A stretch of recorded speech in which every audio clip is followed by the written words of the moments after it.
जय हिंद बच्चों। हिंदी की ऑनलाइन क्लास में आपका स्वागत है। मैं अभिषेक त्रिपाठी। आज हम पढ़ेंगे कक्षा 7 की हिंदी बसंत भाग 2 और उसका 11वां पाठ रहीम के दोहे। ठीक है, पहले रहीमदास जी के बारे में जान लेते हैं। रहीमदास जी बैरम खां के पुत्र थे।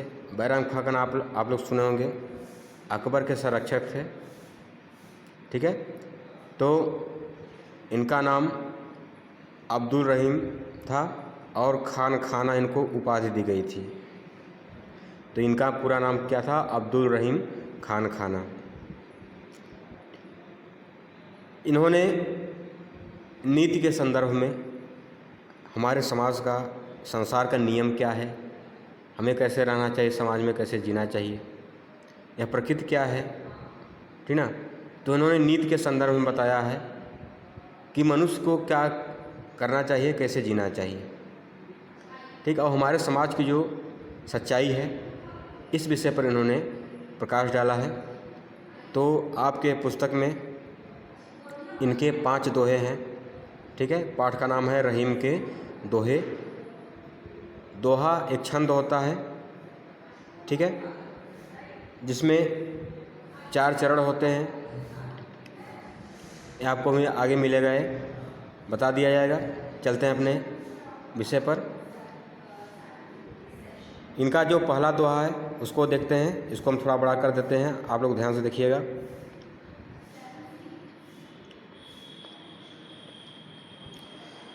कहि रहीम संपत सगे, बनत बहुत बहुरीत, विपत कसौटी जे कसे, तेई सांचे मीत।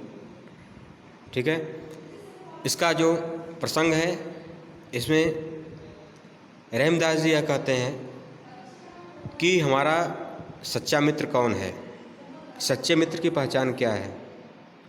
ठीक है, इस दोहे में सच्चे मित्र की पहचान के विषय में बताया गया है।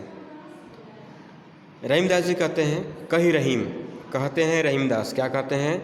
संपत्ति सगे, जब हमारे पास संपत्ति होती है, संपत्ति यानी धन, जब हमारे पास धन होता है, जब मनुष्य के पास धन होता है, अपार धन होता है, तो सगे बनत, सगे माने नज़दीकी, जो कहते हैं ना कि मेरा सगा संबंधी है, सगा माने अपना, तो बहुत से लोग अपने बन जाते, अपने सगे बनत, बहुत से लोग अपने सगे बन जाते हैं।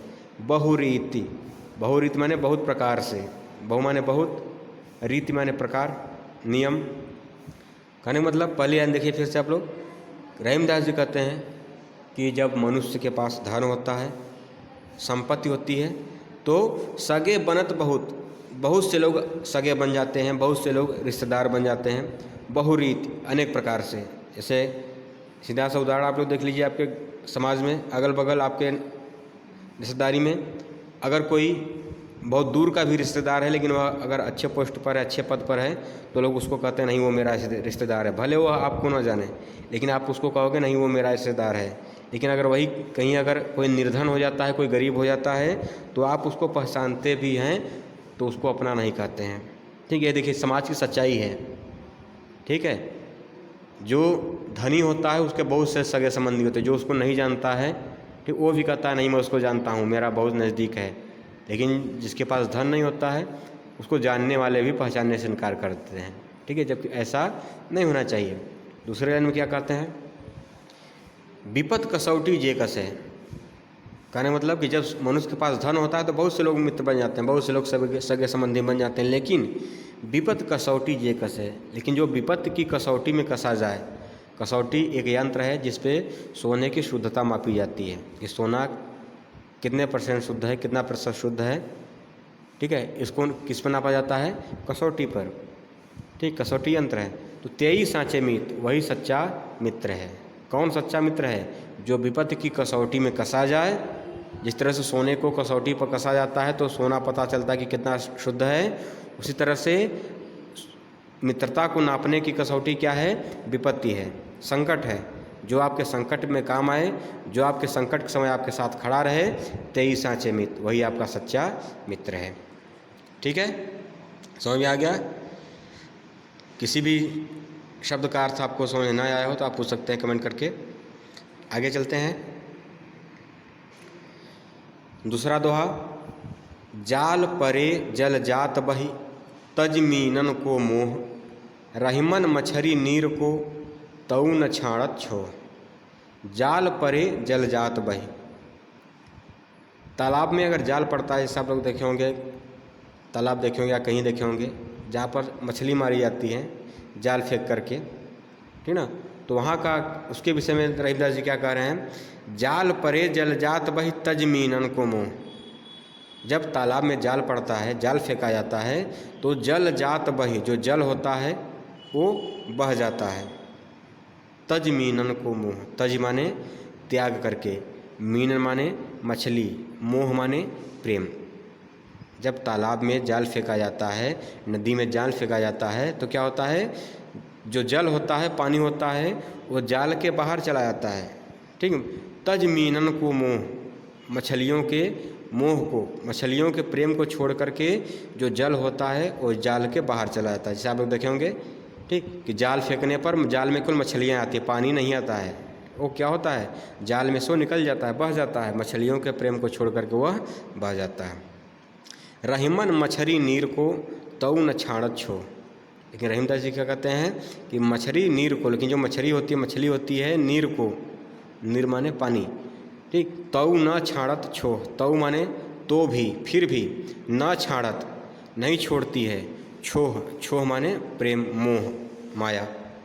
ठीक, कहने मतलब कि इस दोहे का जो केंद्रीय भाव है वह है कि संसार में ऐसे भी लोग, कई लोग हैं जो अपने आप में मस्त हैं, अपने स्वार्थ में मस्त हैं, लेकिन कुछ लोग ऐसे हैं जो भी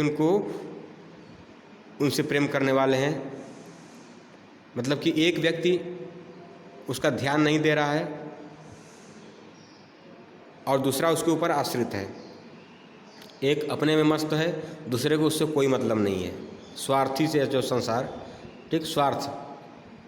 ठीक, स्वार्थ की भावना जो है पानी के अंदर, कि मछली उसके प्रेम को नहीं छोड़ती है, वह मछली जल के बिना मर जाती है पानी से निकल करके, लेकिन जल इतना स्वार्थी होता है, पानी इतना स्वार्थी होता है कि वह अपने बचने के लिए मछलियों के प्रेम को छोड़ करके जाल से बाहर चला जाता है। समझ में आई? जाल परे जल जात बही तज मीनन को मोह, रहीमन मछली नीर को तऊ न छाड़त छोह। तालाब में जाल पड़ने पर जो जल होता है वो मछलियों के प्रेम को छोड़ करके बाहर चला जाता है, लेकिन मछलियाँ जल के प्रेम को नहीं छोड़ती हैं। इतना होने के बावजूद भी, तऊ न, फिर भी, इतना होने के बावजूद भी मछलियाँ जल के प्रेम को नहीं छोड़ती हैं। ठीक, वे जल के अभाव में मृत्यु को प्राप्त कर जाती हैं। ठीक है, तो समझ में आ गया होगा आपको। इसके बाद अगले वीडियो मिलेंगे। अगर आपको कहीं न समझ में आया हो तो आप लोग कमेंट करके पूछ सकते हैं। जय हिंद।